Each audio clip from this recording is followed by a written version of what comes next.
You think quitting sugar for 24 hours is easy? Let me be very clear, it's not. And if your body reacts badly, that's not weakness. That's addiction. In the next few minutes, I'm going to walk you hour by hour through what really happens inside your body when sugar disappears. Not motivation, not myths, biochemistry. And by the end of this video, you'll understand why most people fail before 24 hours even ends. Set up what no sugar actually means. Before we go any further, let's kill the confusion. No sugar does not mean no food, no vegetables, no natural fiber. It means no added sugar, no sweets, no soda, no fruit juice, no refined carbs acting like sugar, white bread, biscuits, pastries. If you're still eating sugar and calling it natural, you're lying to yourself. Now, let's start the clock. Hour 04, blood sugar stops spiking. The moment you stop eating sugar, something uncomfortable happens. Your blood glucose stops getting artificially elevated. Normally, sugar forces your pancreas to release insulin, fast and aggressively. Insulin's job? Push sugar out of your blood and into storage, mostly fat. Now suddenly, no sugar, no spike, no insulin surge. This sounds good.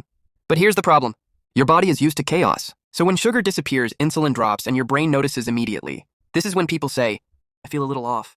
That's not imagination. That's your brain losing its favorite fuel shortcut. Hour 48, your brain starts complaining. This is where most YouTubers lie to you and say, you'll feel amazing instantly. No, you won't. Here's what actually happens. Mild headache, irritability, difficulty focusing, cravings that feel irrational. Why? Because sugar hijacks dopamine, the reward chemical. When sugar is gone, dopamine drops, motivation drops, mood dips. This is why people get angry, restless, or anxious. Not because sugar is necessary, but because your nervous system is recalibrating. And yes, this is withdrawal. Sugar is not just food. Hour 8 to 12, glycogen depletion begins. Now things get interesting. Your liver stores sugar in the form of glycogen. That glycogen is your emergency backup. Around this time, liver glycogen starts running low. Blood sugar becomes less stable. Your body now has two choices. Beg for more sugar. Switch fuel systems. Most people panic here and eat sugar again. But if you don't, your body starts whispering, maybe we should burn fat. Not fully yet, but the switch is preparing. This is the transition zone. Uncomfortable but powerful. Hour 12:16, insulin drops, fat burning opens.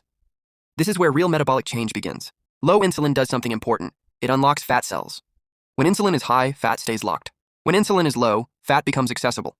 Now, your body starts releasing fatty acids. Your energy source begins shifting.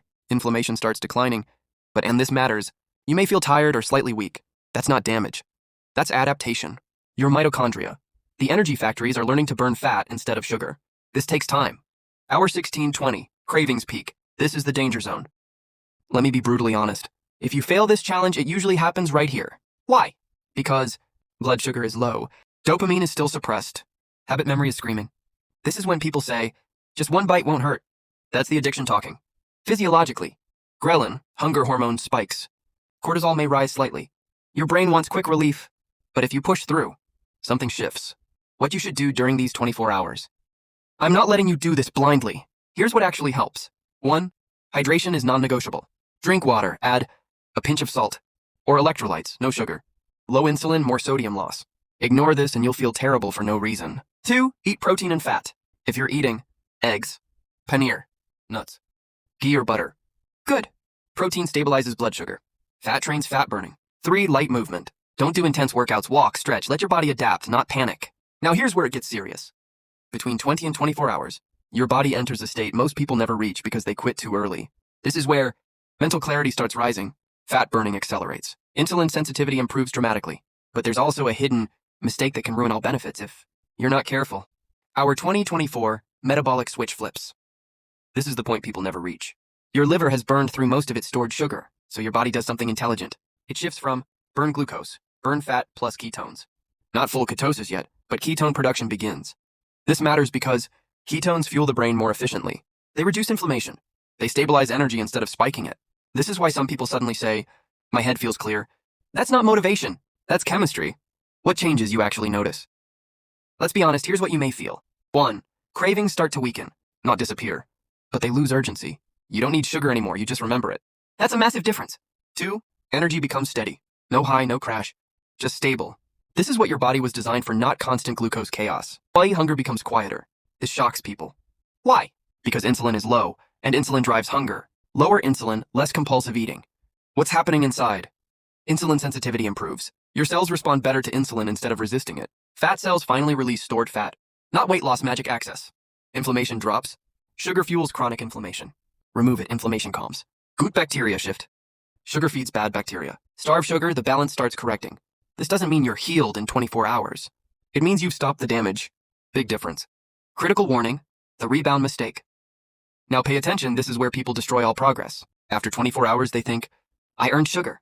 So they eat sweets, desserts, refined carbs. And what happens? Because insulin sensitivity is higher now, sugar hits harder. Fat storage spikes faster, cravings return stronger. That's why people say, I felt worse after quitting sugar. No, you quit correctly. You returned incorrectly. What to do after 24 hours, this decides everything. If you want this experiment to actually help you, do this. 1. Break with protein plus fat. Examples: eggs, paneer, nuts, yogurt unsweetened. This keeps insulin stable. 2. If you reintroduce carbs, go slow. Vegetables first. Whole foods. No liquid sugar. If sugar comes back immediately, you're restarting addiction. 3. Repeat the 24-hour reset weekly. 1 day without sugar per week does more than people realize. Consistency beats drama. Brutal truth, no sugarcoating literally. If 24 hours without sugar feels impossible to you, that's not normal metabolism. That's dependency. And no supplement, detox tea, or motivational quote will fix that. Only metabolic discipline will. Sugar isn't killing you instantly. It's doing something worse. It's slowly training your body to malfunction. Now you know what happens when you step away even briefly.